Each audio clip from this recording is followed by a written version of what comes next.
Monsieur, comme nous l'aimions appeler, vous pouvez vous reposer sur l'arbre de votre retraite et recevoir maintenant les honneurs qui vous sont dus. Je suis fier d'être aujourd'hui votre disciple pour la continuité de votre œuvre. Aujourd'hui, moi vainqueur, je suis heureux par ma plume de partager avec vous le fruit de ma réussite. Car les maîtres m'ont appris à parler, à écrire, à m'organiser et à être un homme sociable. Ma personne façonnée et transformée est le fruit de leur éducation. Et je peux dire, l'acteur principal du livre, c'est Vainqueur, qui est issu de ses parents pauvres en campagne. Il décide, son père l'annonce qu'il devait rejoindre l'éducation, ça veut dire l'école du blanc. Et tout excité, il cherchait à découvrir ce qui était l'école, il cherchait à savoir qu'est-ce qui est enseigné à l'école, et il avait hâte de découvrir. Et le jour J arriva, où Vainqueur suivit ses camarades pour se rendre à l'école.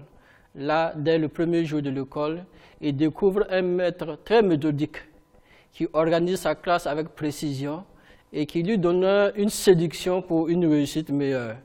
Et on verra vers la fin du livre que Vainqueur, avec l'écoute de ses enseignants qu'il a eu à traverser pendant les 6 ans, il réussit à son CP de façon éclatante. J'ai écrit ce livre parce que, issu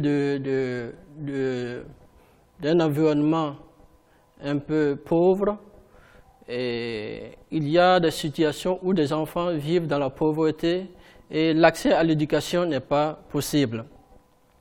Donc c'était pour moi de faire un cri de cœur pour ces enfants issus des zones reculées de la campagne qui bravent vent et marée pour pouvoir réussir. Et l'idéologie que je fais passer ici, c'est qu'on peut partir d'un rien pour pouvoir réussir. Voilà, donc c'est ce que j'essaie de dépeindre dans ce roman, Souvenir d'un élève. Le message que je veux laisser percevoir, c'est qu'on peut partir d'un rien pour réussir. Et pour dire que les enfants, au niveau des campagnes, ce n'est pas les conditions de vie qui déterminent la personne, mais la détermination même du cœur, la détermination de la personne de réussir.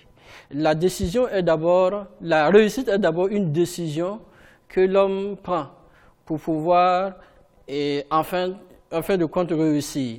Et lorsque nous ne mettons pas les moyens pour pouvoir réussir, quel que soit notre milieu de vie, que ce soit un milieu de vie nanti ou milieu de vie défavorable, si nous n'avons pas des ambitions, nous risquons à un moment donné d'échouer dans la vie.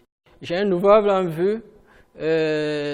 Cet ouvrage parlera de l'environnement. Le titre, c'est L'aventure de la petite Tita, qui découvre un jour que la forêt où elle allait chercher des champignons, cette forêt-là commence à disparaître avec les coupures abusives de bois et elle va mener des actions pour pouvoir empêcher la destruction de la forêt. Mais malgré toutes ses bonnes volontés, elle verra cette forêt détruite et elle mènera des actions plus tard pour pouvoir restaurer cette forêt. Mais la restauration de la forêt va voir disparaître certaines espèces d'arbres. Donc pour interpeller les gens sur l'environnement, le fait qu'on puisse savoir que protéger l'environnement, c'est protéger aussi des espèces d'animaux et des espèces d'arbres.